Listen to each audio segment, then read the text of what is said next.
supposed to have had this section some months ago, but we had an issue, so we're starting it. And one of the reasons for this section is because of we want to create an image of quality, something that is good. And how we can do this is when we invite people, we'll call people who have been in it and actually doing it. So it will change the narrative about everything. So thank you everyone for joining us, and we're going live on Mixel now, and at the same time we're going live on Instagram. Okay, so I'm going to send the link to Mr. Okay.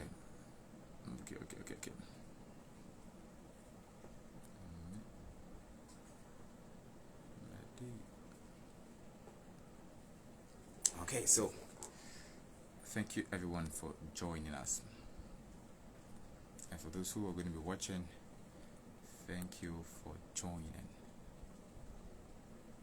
Okay.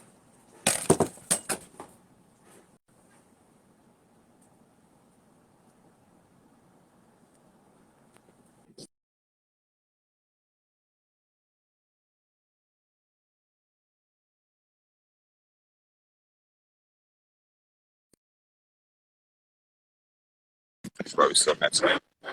Yeah, hello sir. Yes, hi. Miracle? Good morning. Morning, how are you?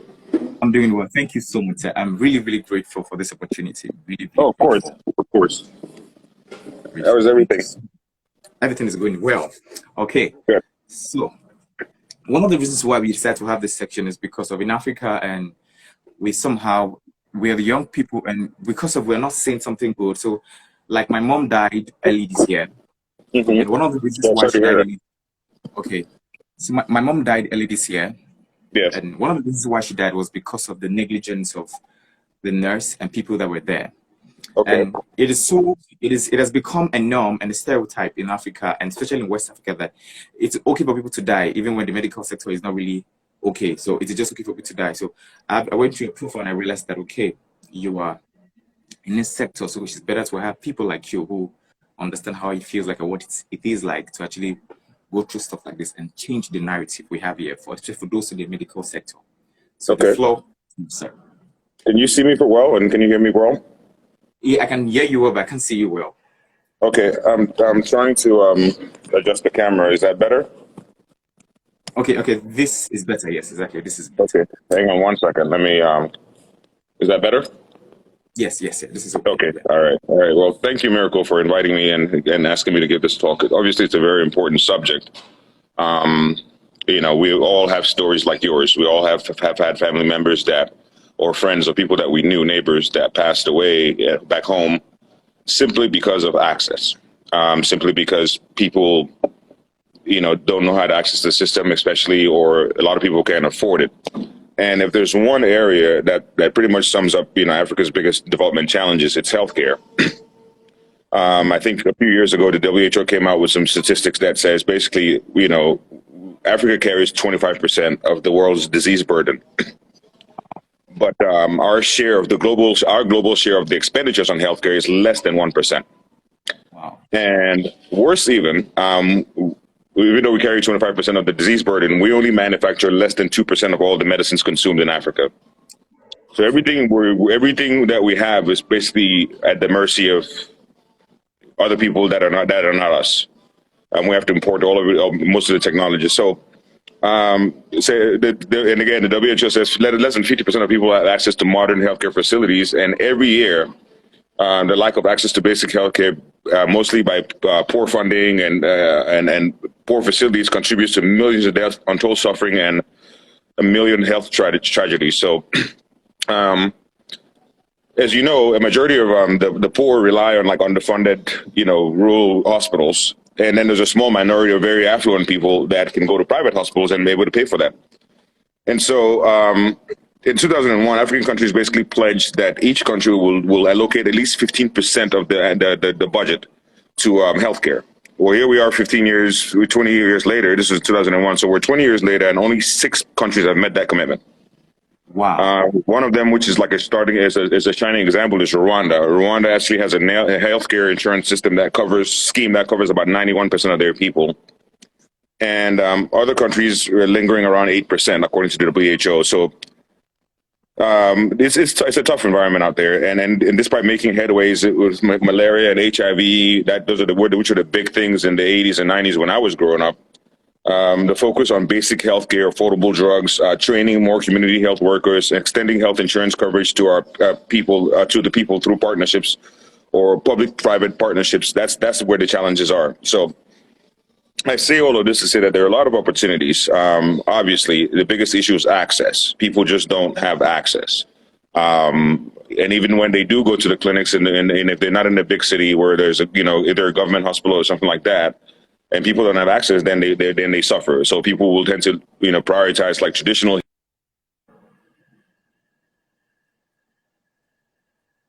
access to traditional medicine cannot fix. Right? If you have an appendicitis, so you have a complicated pregnancy, that needs a C-section or needs emergency surgery, you can't fix that with traditional medicine. So, in 2015, the WHO basically says, one of the good things about, obviously malaria is our biggest challenge, and according to the WHO, the global incidence of malaria is actually finally slowed. I don't know if you've seen, a lot of you have probably seen the news that malaria actually has a vaccine now that's about to get approved. Yes. So mortality rates for malaria between 2000 and 2015 have fallen about 66% among all age groups. 77% among children under 5, driven by mosquito nets and programs to provide mosquito nets or the availability of anti-malarial drugs. And then just the global financing for malaria alone went from 960 million to 2.5 billion. Wow. And so the interesting question now becomes the fact that, and one of the leading researchers in this basically said, if we can get a bottle of cold Coca-Cola and a beer to every corner of Africa, wow, it should not be impossible to get drugs there. Wow. You know what I mean? If you wrap your mind around that. So every corner of Africa you go to, I don't care how remote the village is, there's a store that can sell you a cold bottle, which means it's refrigerated, or a cold bottle of Coca-Cola or a beer. So if Coca-Cola is made, American company has made it, that has that much penetration in Africa as far as like selling their product, then we can do the same with medicines. We just have to think creatively. So, wow. And when I say think creatively, it'll require, obviously our government and our public sectors, they're not, and our officials, they're not prioritizing healthcare because the spending is way below what the rest of the global community is doing. But there are ways to find solutions. There are public-private partnerships that you can use. For example, Heineken agreed a couple of years ago to provide HIV treatment medications to all of their employees in Africa. Same, so what about, why can't Coca-Cola do that? Or why can't MTN do that? Or why can't Orange, do that? And so the way we got to think about it, the solutions to these problems is we got to think about it a couple of different ways. First, we got to rethink things like medical insurance, right? If Rwanda was able to cover 91%, and Rwanda was literally in a civil war less than 20 years ago, their government programs basically, it's like, cost nothing for the really poor, and for the wealthy, it's about $8 per year.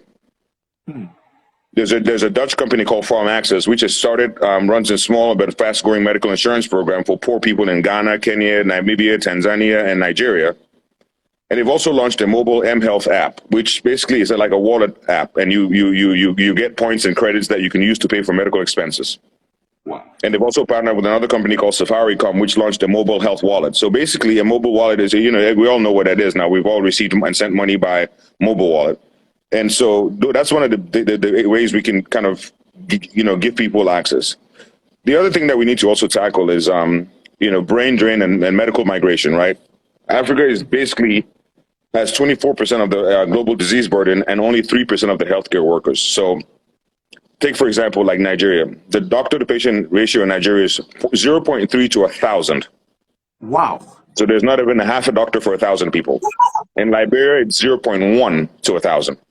In Ethiopia, it's 0.2 to 1,000. South Africa, which does better, is 4 doctors per 1,000, 4.5 doctors per 1,000. Egypt has about 3 doctors per 1,000. So it costs African countries about $21,000 to $59,000 to train a physician. On the other hand, we're not benefiting from that because most of those benefits go to the developing countries because our doctors are all leaving. So for example, England, United Kingdom, it basically takes $2.7 billion every year from doctors that have migrated that they didn't train.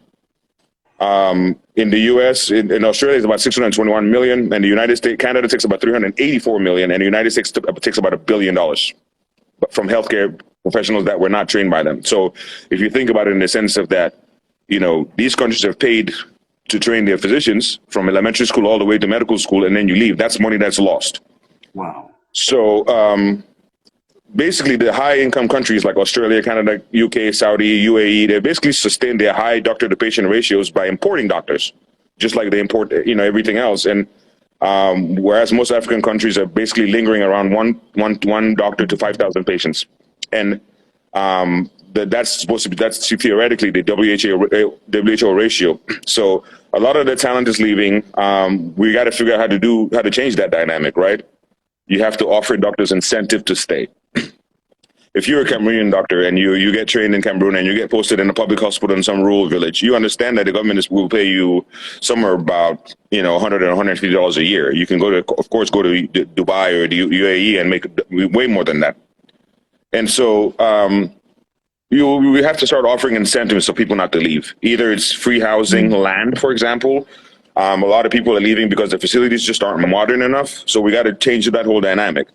We also got to reduce costs. Non-communicable diseases like diabetes, high blood pressure, tobacco and alcohol use. Those are things that are hurting the most people, right? And they're all related to diet and lifestyle. So we got to give people incentives to, ban alcohol advertising like the Americans did for a few years, or reduce salt in products, or tax sugary drinks, and use those taxes to make essential drugs available for everybody, encourage exercise, and promote healthy diets. And all of that requires, that's where the government comes in, because the government has to partner with private sector people to do that, to make sure that people are focusing on their health. Of course, we need to train more doctors. So we also need to, there's some things that only the government can do or spearhead by making all the facilities more state of the art. And then you have to offer people incentives to stay home and practice in underserved areas. For example, in America, if I got out of medical school with $100,000 of student loans, and I decided to go work in a rural community, for example, someplace that's in the middle of nowhere with very few physicians and so access, the American government will pay your student loans off. So it's like they'll pay a year after year for that. And then the other avenue that you have to think about too, and this is where your generation and my generation comes in, is technology, right? For a lot of those managing a lot of those non-communicable diseases, like diabetes, high blood pressure, just requires you seeing your primary care doctor, and once in a month, to make sure your medications are appropriate and your treatments, your interventions you're getting are appropriate. So what has to happen is, for example, like a cell phone. Now we all have cell phones, right? I mean, even my grandmothers before they passed in the village, and my uncles and aunts who are still in the village, they have cell phones now. And there's telemedicine. You can talk to a doctor in India on your phone. And so that's how a lot of developing countries like India and in the Middle East, that's what they're using to catch up on that doctor-to-patient ratio, is technology. In Uganda, for example, 27,000 government workers use a mobile system called M-Track. And it tracks all the medications that are in stock in rural areas. And a company like Novartis, for example, the big pharmaceutical company, is working with those cell phone providers to just track even just the supply of medicine, because some rural clinic in the middle of nowhere is not going to know. They have to know, well, we're running low on malaria prophylaxis or malaria treatment, we're running low on IV fluids, we're running low on certain antibiotics, and to be able to communicate that information to the headquarters or to send more, that sort of thing. So it's going to take a very creative approach for all of us to bridge these gaps. And for one, like I said, I think telemedicine is the biggest one. If you can get Orange, for example, and MTN, which I think in Cameroon, where I'm from, the majority of the biggest carriers are ATM and Orange and MTN. If you could just, if you can get somebody developed an app where people can talk to a doctor through telemedicine and consult the doctor for the issues that they're having, that would probably cut that doctor-to-patient ratio in half. So there are challenges that are enormous, but enormous challenges always bring with them a capacity to innovate, right? And it's going to require, and I think our generation particularly, because we're so tech savvy, it's going to require a whole change of mindset and a whole change of where we're thinking, using using government money and with some money from the private sector to do basically all that we need to do. You know what I mean? Imagine if you're sitting at home and you every morning you wake up and you got a text message from your mobile carrier that says, as you're going through your day, be mindful of your salt intake. or be mindful of sugary drinks, and make sure you get some exercise, and at least, and just advertising, don't smoke, lower your alcohol level, exercise, and then building those capacities, the hospitals and all the things that we need. Again, that's going to require government and partnerships with some of the foreign NGOs and some of the private companies to build those facilities, because at the end of the day, there's some things you cannot do on the phone. You cannot operate on appendicitis over the phone. You know what I mean? You need a theater, you need a surgical suite. So those are the big challenges that we face. But again, with enormous challenges come enormous opportunities. And for example, and we got to think creatively, right? Say, for example, an African country or a city like Lagos wants to implement a functional 911 emergency response system like we have here in Atlanta, where you call the number and the ambulance shows up to pick you up from wherever you are. And even if you don't even have the wits about you to know where your address is, they just track the location of the call, and they can tell that the person is in distress at this particular location, and an ambulance shows up. If somebody's shot or stabbed or not responsive from either alcohol or some drug or something like that, and they're not coherent, they may not be able to tell you the address. Well, that would work in America because every street is numbered and every house is lettered and every street is lettered. Wow. Back home, we have a lot of communities a lot of areas where the community is essentially just came out of, we call them, I hate the term, but we call them shanty towns, or just places where it wasn't, the city wasn't planned in that way. People just started settling and building houses, and sometimes cars can't even get to those places, right? But guess who knows the ins and outs of the cities better than everybody else? The motorcycle cab drivers and the taxi drivers. They know exactly where you're going. If you stop the taxi driver and you say, I'm going to this neighborhood in the middle of nowhere, so all you have to do is say it's across from this building, and they'll take you there. You know what I mean? So what if we, instead of trying to train more nurses and emergency technicians, you can take 1 million ambulances and put them on the street in Lagos. Wow. But if you can get a grant from, say, the USAID, you can take 1 million ambulances and donate it to the city of Lagos. But what good is that going to do? Who's going to drive it? Are the people that are in the ambulance, do they know basic life support, CPR? Do they know those kinds of things? Well, here's one solution, for example, that could get around all of that. What if you required every cab driver, as they were getting their driving license and applying to be a taxi driver, what if you trained them? The government made a partnership where they trained them in CPR, or to keep a basic first aid kit, and make it a law that every taxi has to carry a basic first aid kit, right? So these guys, they're whipping through the city back and forth, taking people back and forth, and then they happen to come up on an accident, or car accident, or motorcycle accident, or somebody who was having a heart attack. That driver would would be required by law to stop and assist that person and transport them to the nearest hospital. You see what I'm saying? But just that alone would save millions of lives, millions of lives. It would just require drivers to know, basic CPR, doing chest compressions, or knowing, the basic, how to check for basic vital signs, heart rate, blood pressure, those kinds of things. And if they were carrying a first aid kit in a cab by law, and they were trained to do that, then you've saved yourself the money that you would have needed to train 1 million nurses to do that same job, and to put them in ambulances to drive all around the city. So those are the kinds of solutions that we have to be creative about, and we have to think about. And as we know, a lot of our leadership is an older generation, typically in African countries, that are still operate on an older paradigm. And but there's us as the younger generation. I think one of the advantages that we have is we realize how faulty these older systems are. You know what I mean? Like, I don't think anybody in their right mind is going to go to Nigeria and say, well, the government is going to allocate $1 trillion to build a hospital in every village. What good is that going to do if the people, nobody wants to staff it? There are no nurses, and then the people that are there is even if you build state-of-the-art facilities, if the people that are there don't know how to operate it, don't know how to manage it, don't know how to keep it up, it eventually falls apart. And that's the thing that we have a lot of African countries do, is we invest these huge money in these huge projects. Cameroon, for example, is hosting the African Nations Cup for soccer in January. They've built 3 brand new state-of-the-art stadiums. They could have spent that money in hospitals. Wow. You know what I mean? I have no idea what those 3 new stadiums cost, with the Chinese and the French building them, but I know it's a lot of money. You could have probably built 8 or 9 different hospitals for the price of those 3 stadiums. But that's where our priorities are. We're more interested in hosting the Nations Cup than in treating people. So we have to change the whole paradigm of how we think about all of this. And to sum everything up, I think, yes, there are challenges. We're not, the governments are not spending enough money. When even the people that we're training are leaving. We're not building the facilities. We're not, we're just so far behind that we have to think creatively, even just to bridge the gap 50%. And so we got to come up with these creative solutions. So, like I said, which was the thing that I said was, like I said, if every new cab driver by federal law was required as part of getting a license to know CPR, because we make laws like that all the time. You require, every car or every SUV to have a fire extinguisher in it, right? You can also require at the same time every cab driver to have a first aid kit in it.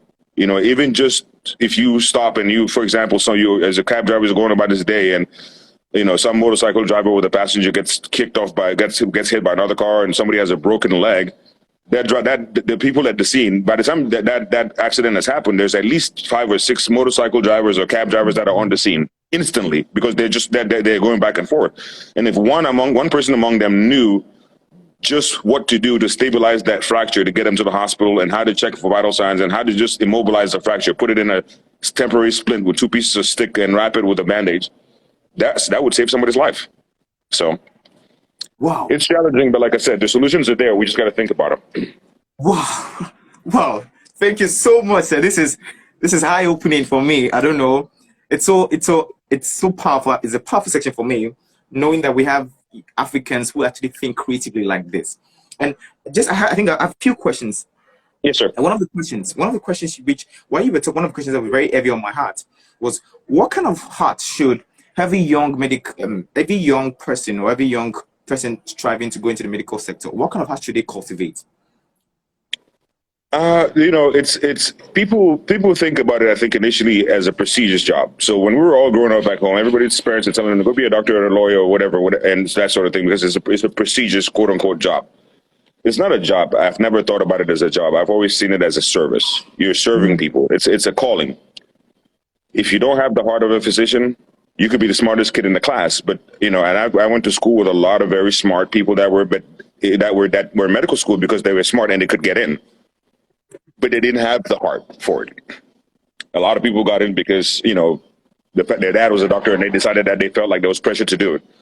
Or, everybody in the family was a physician. It's not one of those things where you could just do it because somebody asked you to do it. Your heart has to be in it. You have to be passionate about it. And it shows very quickly when you start, especially here in the States, when you go through the admission system for medical school, which is all merit-based and interviews, and I interview, do interviews for the admissions committee of the school that I went to, Morehouse School of Medicine. And I can tell very quickly within 5 minutes, the people that are going into this for the right reasons, because obviously if they've been called for an interview, their application and their file looks good. But not everybody who's smart is a doctor. Wow. So yeah. And even in, I could have gone to law school, but I had no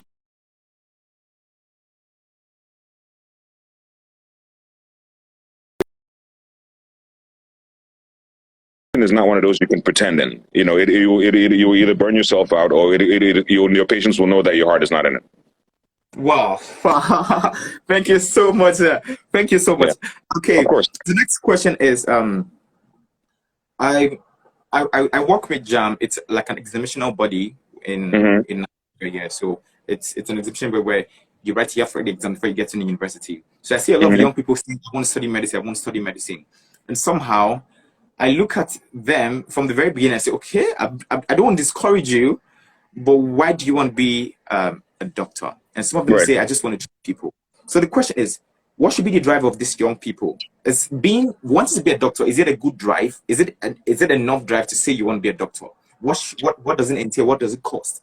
You have to go into it knowing that it's a calling. It's going to be an outrageous number of years of school. So by the time you even get out of school, most of your friends who went to law school or business school, they would have graduated and been earning money for a while.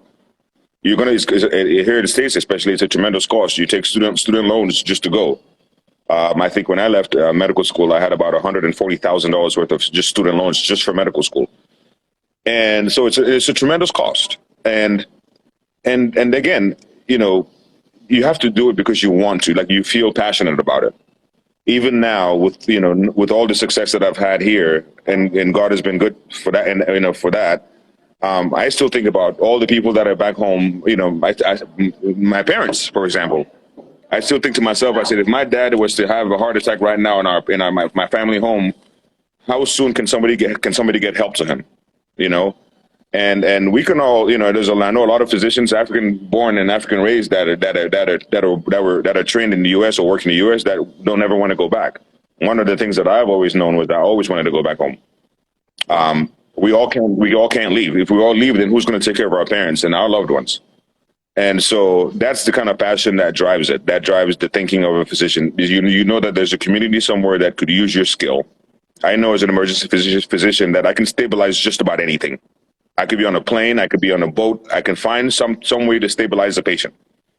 And so, that is a certain passion that comes with it. And you either love it or you don't. You can't pretend to it. And if I'm interviewing somebody for medical school, for example, I can, within a few questions, for 10, 15 minutes, I can tell if this is just somebody who's doing it because their family wants them to do it, or they're doing it because they're just smart and they just think that this is going to be good money when they start working.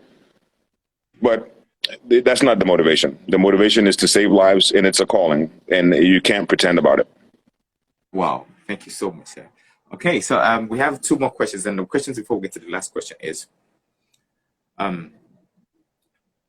do you think, what advice you give to this young personnel, like especially now in Nigeria right now, we have a large amount of people, doctors, running out of Nigeria, and they want they want to create a greener pasture out there. They feel like there's a greener pasture. Yeah. But what do you think about that? What do you think? What advice would you give to people, especially if everyone runs away? What do we do?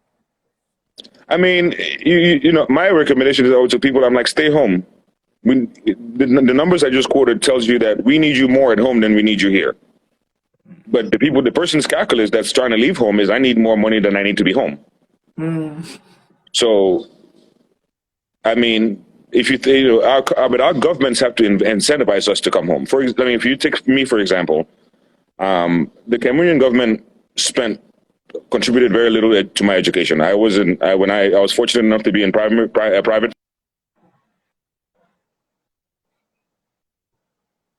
for the States. So the Cameroonian government, I never went to a public to train me.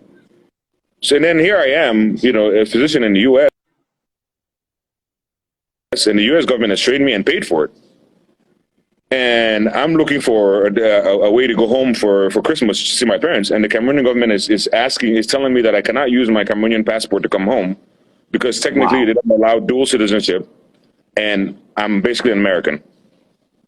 You see the kind of thinking that involves. You're basically instead of doing everything in their power to ensure that I come home, to make me want to come home, to give me an incentive to come home, give me some land somewhere. If I want to buy some land, give me a tax break. If I want to build a house, give me a tax break. If I want to build a clinic, give me some government incentives to come back and do that.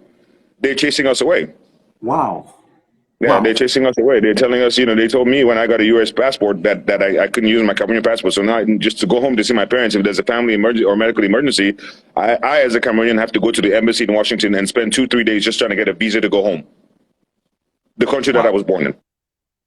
You know what I mean? Wow. And if you think about the skills that I'm bringing, the knowledge that I'm bringing, the resources that I'm bringing, having earned some money here in the States, that I even want to come home and build a house, like the government should be running to make sure that that's the smoothest, or build a clinic. The government should be running back and forth to make sure that that's the smoothest possible way from, to get me to my project off the ground. So, but those are things that the governments can do. When you start going there, you start wanting to open a clinic, you go to the Ministry of Health to get a license, they start giving you the runaround. You go to get a permit, they start giving you the runaround. You go to change your American medical license to a Cameroonian license, they give you the runaround. You got to see 1 million different people, pay 1 million different bribes just to be able to function. That's not a solution. That's worse. They're making the problem worse. Because there's a lot of us that are leaving, but there's also a lot of people that would love to go home if the incentives were right. And there are a lot of people that would love to stay home if the incentives were right. Love to go home if it's right, and love to stay home if it is right. Wow. So the question is, one of the reasons why we started doing these sections is because of the heart I have, knowing that I might not be good in the medicals, I might not be good in the tech, but I feel that we can actually get people doing well in those areas to inspire and actually trigger those changes in their mind. So they begin to actually hope for it, even when it doesn't look like it. Now, Right. you spoke about the government. What advice would you give to young people, especially for those who want to go into politics? Go into it for the right reasons. I mean, it's like any other career. Go into it for the right reasons. Go into it knowing that you want to change people's lives. You know what I mean? You want to make people's lives better. If I was in charge of the government and back home, for example, I wouldn't be worried about hosting the African Nations Cup. Let the richer countries, let Egypt host it. Let South Africa host it. You know what I mean? That would not be my priority. As much as I love football or soccer, that would not be my priority. So it's all about decision making. The people that are in charge need to know to know what these investments mean, because these same people are the first ones to jump on a plane and run and go abroad when they get sick. That tells you everything you need to know. These same people, policymakers, are the same ones that are the first ones to jump on a plane and run abroad as soon as something goes bad. Either they get their kidneys start to fail, or they have a stroke, they leave. That tells you everything you need to know. The American president is not coming to Nigeria to get medical care. The Canadian president is not coming to America to Cameroon to get medical care for no reason. You know what I mean? Yeah. The American president is not running to Germany to get medical care. Never. It will never happen. But our leaders, they're out of the country. They're gone as soon as they have a stroke. I mean, I think they're gone. They're gone. The president of Gabon is Omar Bongo is in the hospital in Morocco when he had a stroke. They all leave as soon as things get bad. They leave. They get on a private plane and they leave. But what does that leave the other 200 and something million Nigerians or the other 20 something million Cameroonians? What are they supposed to do? The people that can't just get on the plane and go. So we have to change the whole dynamic, the way we think. And I have faith in, I think my generation, I'm 46, and I have faith, especially in your generation. I'm assuming, in the people that are in their 20s and 30s now, they're so dynamic, because we grew up in a generation where even though we were smart and enterprising, we were still of the mindset that we got to wait for the government to do for us. I think your generation has pretty much come to the conclusion that if anything needs to happen, which is why you're seeing a huge bunch of tech startups in Nigeria and other African countries, in Kenya, and people are building entire tech hubs in tech cities like Silicon Valley, because people are starting to realize that if we're waiting for the government to do these things, you're wasting your time. So I have faith in you guys' generation, and you guys have tools that we don't even have. You know what I mean? Like this is my first time using Instagram Live, and I'm 46.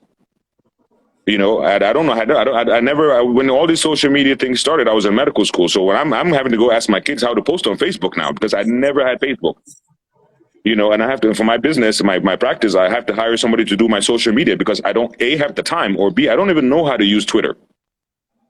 You know what I mean? But you guys' generation, these things come so easy for you. My kids are 13 and 10 years old, and it's so easy for you guys. Like they pick up a phone and they know exactly what to do. They pick up a computer and they know exactly what to do. They open an app and they know exactly how to use it.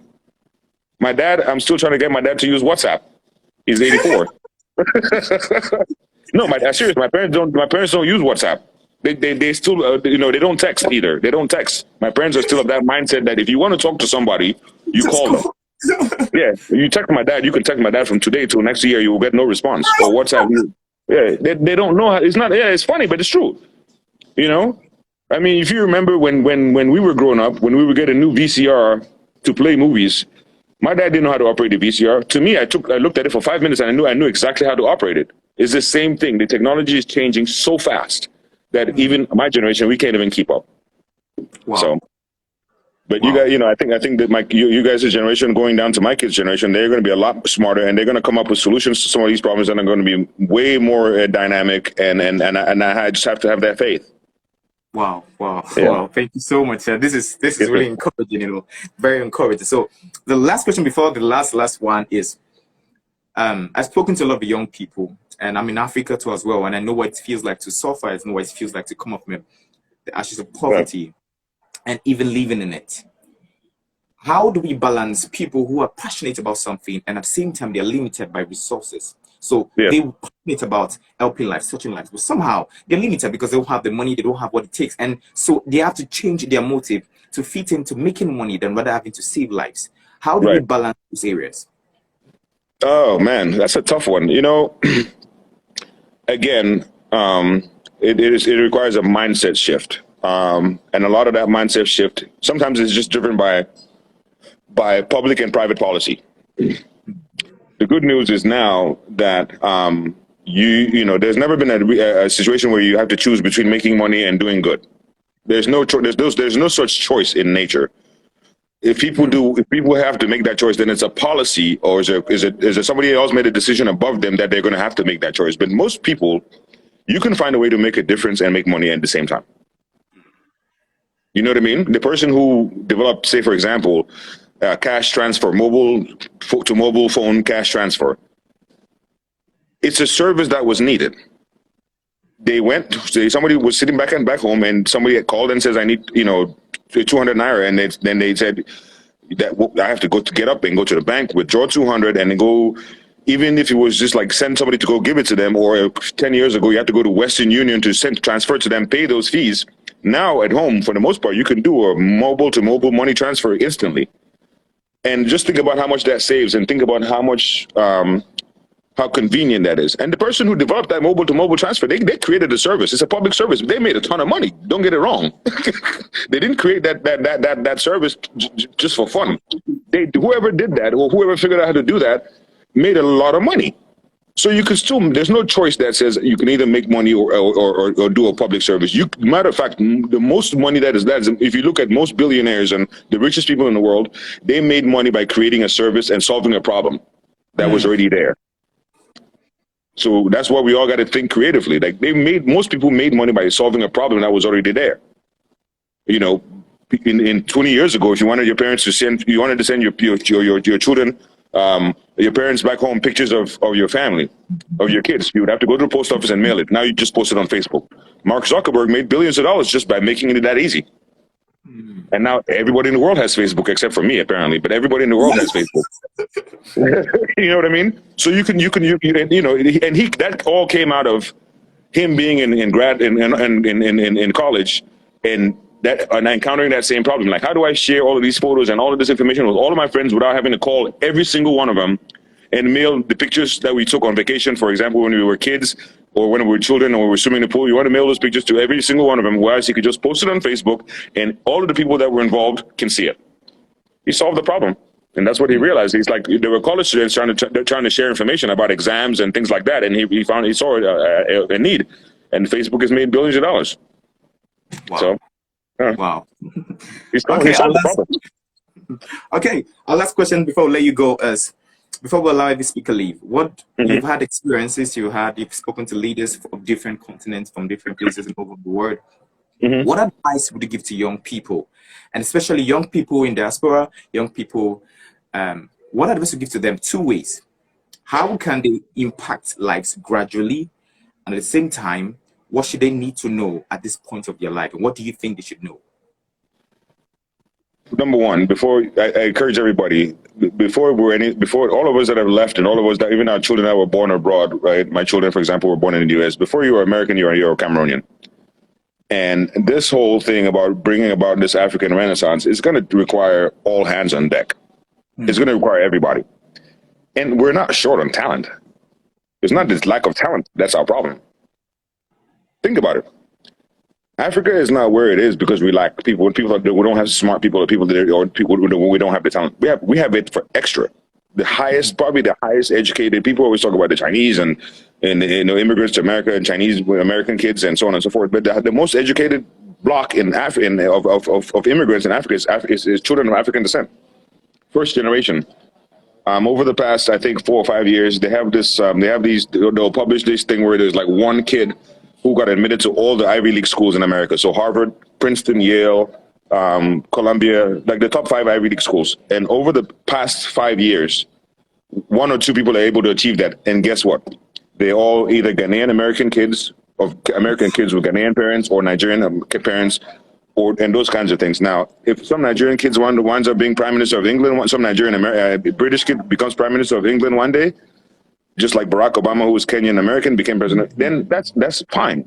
But we can't. Barack Obama that's why we were all happy when he was elected, because we just thought, oh, well, finally, somebody who understands our struggle and they'll be able to help us. But one person can't fix this.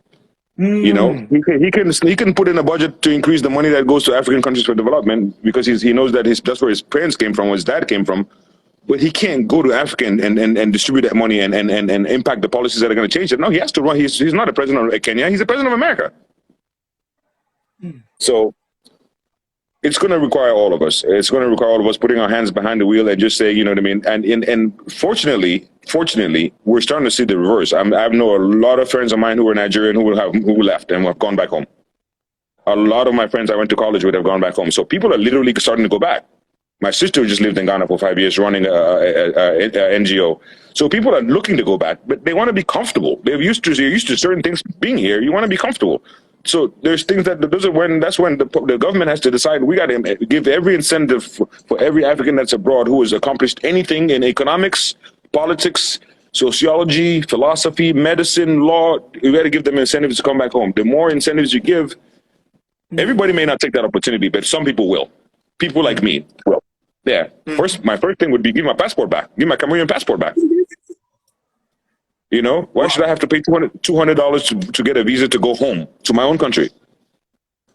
No, give the first thing Cameroonian government should do for somebody, give my passport back. So we have to, but you know, there's only so much that we can do. And I'm hoping that as our generation goes into leadership in the next 30, 40 years, because those older guys, the Buharis of the world and Paul Biya's, they're not going to live forever. At some point, it's going to get turned over to our generation. You know, the people that are in their 60s now, my older uncles and my older uncles, and at some point it's going to come, they'll pass away, and then it'll come down to, you know, us now who are in our 40s, and at some point we'll pass away, and it'll go down to the kids, people who are in their 20s and 30s now, 22, 23, like my younger cousins. So, you know, we're heading in the right direction. We're thinking about the solutions now. We have technology where we can all now at least at very minimum exchange information with each other across the world. If you were a doctor in Nigeria and you ran into a problem, we could have this conversation, you and I, on the phone, and I would help you. So if the systems are there, the information is already, the technology is already gone. We just got to use it to our advantage. Wow. Yeah. Wow. Thank you so much. If you were an emergency doctor in Nigeria and a patient came in and they had this particular situation, you can go on. Number one, you can go online and find a solution, and number two, you can probably get on an app and call another doctor in India that will tell you what they would do in that situation. So, yeah. Wow. Thank you so much. I need to thank you. Thank you, Miracle. I'm glad that you asked me to do this. I'm sorry that it took a while to get it together. My clinic is just so new. We opened in March, and so, you know, any startup, it involves a lot of time and energy, and I only have one day off a week, and it's a Sunday every week. So I was just trying to fit it in, but I'm glad you persisted, and I'm glad we made it happen. Wow, thank you so much, sir. Thank you so much. I'm very grateful. I believe one day when we get there, we'll be able to actually have you physically in Africa, and we'll be able to actually get a global meeting. I have a ton of friends in Nigeria, and I'm from Cameroon, which is right next door, and I'm there literally every year in December, except for COVID. So we're all of us are around. You know what I mean? There's a million of us like me. 99% of my friends that are here in the States are Nigerian, and they're physicians. 90% of my friends are Nigerian, and they're physicians, and we're all collaborating, and we're all trying to figure this out, solutions. Wow.